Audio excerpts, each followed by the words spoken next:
নমস্কার, আমি সত্যব্রত কর্মকার। আমার আর একটা নতুন কাজ আমি দেখাচ্ছি। এটা 30 ইঞ্চি বা 36 ইঞ্চিতে করা ক্যানভাসের উপরে, এটা পুরোপুরি 1 ইঞ্চি। এইটা আমি পরে এটার বিষয়ে বলবো। ছবিটা কেমন লাগলো একটুখানি কমেন্টস করবেন, সাবস্ক্রাইব করবেন, শেয়ার করবেন।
এই ছবিটাতে এখানে একটা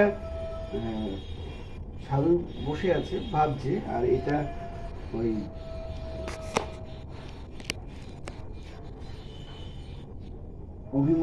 অভিমন্যুকে এটা আঁকা হয়েছে, যে অভিমন্যুর যে ত্যাগ, সে একটা নাবালক একটা যোদ্ধা, 5 জন মিলে আক্রমণ করে, যুদ্ধের কোনো নিয়ম নীতি কিচ্ছু মানা হয়নি এই যুদ্ধে।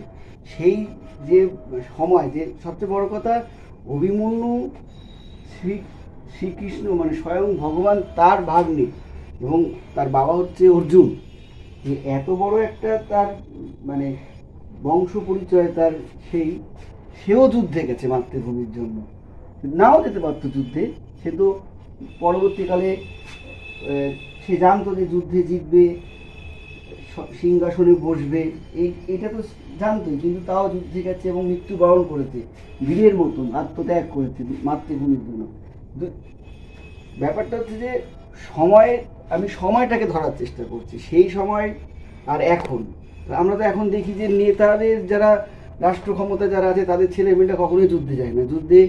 যুদ্ধে যায় কৃষকের ছেলেরা, ক্ষেত মজুরের ছেলেরা, শ্রমিকের ছেলেরা সেনাবাহিনী যুদ্ধে যায়, যুদ্ধে মরে।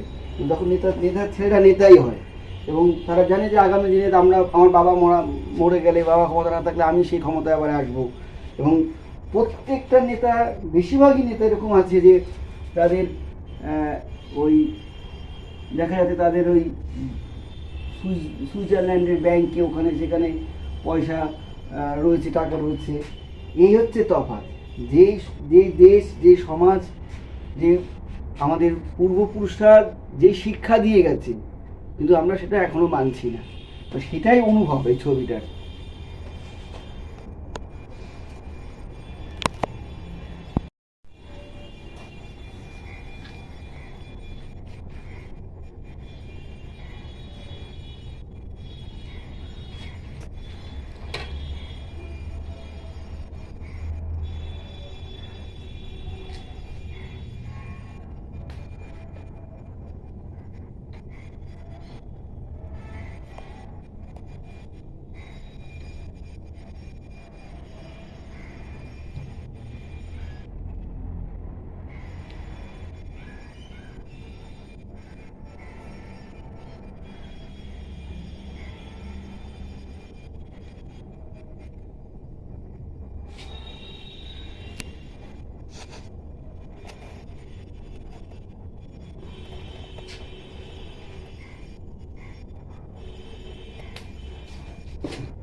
দেখ মোটামুটি হয়ে গেছে। বেশি কাজ করাও খারাপ, বেশি কাজ করলে ওভার হয়ে গেলে সব নষ্ট হয়ে যাবে। মানে কোন জায়গায় একটা জায়গায় গিয়ে থামতে হবে। জানি না এতটা একটু বেশি কাজই হয়ে গেছে, কিন্তু আমি চাই না এত বেশি কাজ করতে। এই জায়গাটা ডিটেলসটা একটু কমাতে চাই ওই জায়গাটা।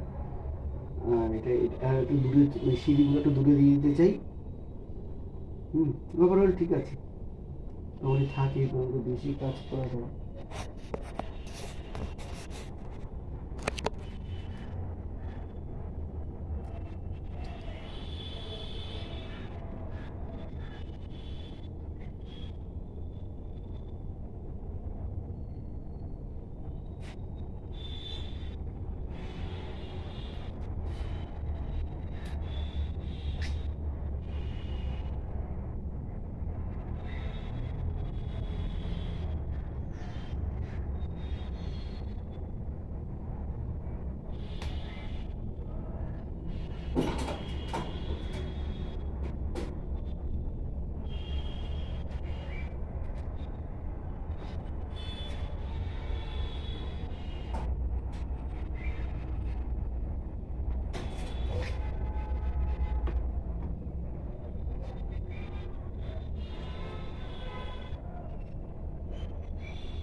বেশি কাজ করবো না, কাজটা মোটামুটি হয়ে গেছে। আমি এই ছবিগুলো, প্রত্যেকটা ছবি এখন ইউটিউবেও দিচ্ছি আর ফেসবুকের পেজেও দিচ্ছি। আমার পেজ ফ্রিডম অফ আর্ট, আর সত্যব্রত কর্মকার নামেও যে আমার এক পেজ আছে, সেটাও একটুখানি সবাই যেন একটু দেখে আর কিছু দেখলেই হবে।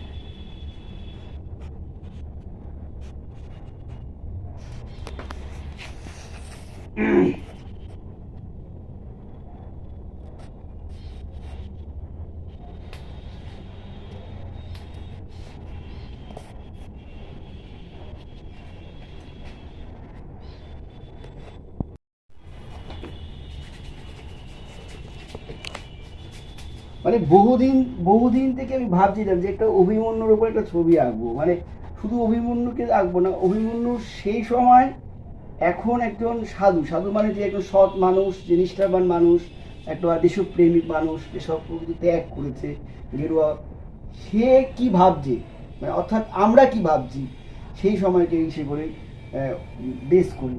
তো আমার আমার মনে হচ্ছে, আমার কথাটাই তো প্রকাশ করছি ছবিতে, যে আমার মনে হচ্ছে যে অভিমন্যু হচ্ছে, তার মামা হচ্ছে স্বয়ং ভগবান শ্রীকৃষ্ণ, যে পুরো কুরুক্ষেত্রের যুদ্ধ তার হাতে। এবং মানে আর এনার মানে বাবা হচ্ছে অর্জুন, মানে পৃথিবীর সব থেকে মানে বীর। এক কথায় আমরা তাকে মানে যোগ মানে বলি যে পার্থ সারথী, মানে পার্থ সারথী হচ্ছে শ্রীকৃষ্ণ। সেই কুরুক্ষেত্রের যুদ্ধে একটা মানে 16 বছরের বয়স, যা সেই সময় যুদ্ধে যে নিয়ম, মানে একজনকে এতজন মিলে ঘিরে মারা, বা 18 বছরের ওপরে যুদ্ধে যে মানে মারতে হবে, এগুলো কোনো কিছুই তোয়াক্কা করা হয়নি। এবং সেটা বড় কথা যে শত্রুপক্ষ তার কোনো আইন মানে না যুদ্ধে, কারণ যুদ্ধ তো একটা, যুদ্ধের মধ্যে কোনো ইসে থাকবে না, যুদ্ধের মধ্যে কোনো সেন্টিমেন্ট থাকবে না, আবেগ থাকবে না, যুদ্ধে যেটাই হচ্ছে উদ্দেশ্য। কিন্তু অভিমন্যু তো সেই যুদ্ধে নাও যেতে পারতো, অভিমন্যু যুদ্ধে নাও যেতে পারতো, কারণ সেই কুরুক্ষেত্রের যুদ্ধ মানে পাণ্ডব পক্ষ জিতবেই, মানে যার সাথে শ্রীকৃষ্ণ স্বয়ং ভগবান যাদের সাথে আছে জিতবেই, কিন্তু তবুও সে যুদ্ধে গেছে, মাতৃভূমির জন্য গেছে। ইদানিং আমরা দেখেছি অনেক জায়গাতে, বিশেষ করে ইসরায়েলে ইহুদিরা কিন্তু তার মাতৃভূমির জন্য ও সেই লড়াইটা তারা করছে। ইহুদির যে মানে প্রেসিডেন্ট বা প্রধানমন্ত্রী, তার ছেলেমেয়েরাও যুদ্ধে যাচ্ছে। কিন্তু আমাদেরকে এমনই ভাবতে হবে যে আমাদের মাতৃভূমির জন্য আমাদের সর্বস্তরে সমস্ত মানুষকে ত্যাগ করতে হবে। যে শুধুমাত্র নেতার ছেলে ঘরে বসে থাকবে, যুদ্ধে যাবে, কৃষকের ছেলে শ্রমিকের ছেলে তা না, সবাইকে যুদ্ধে যেতে হবে। নেতার ছেলে শুধু একমাত্র তার বাবা মিনিস্ট্রি বড় লেভেলে আছে বলে তার টাকা পয়সা পরবর্তীতে সে ভোগ করবে, এটা যেন না হয়। সমাজ যেন এমনই হয়, কুরুক্ষেত্রের মানে মাঠ যেন এখনকার মাঠও একই হয়। এই হচ্ছে আমার কথা।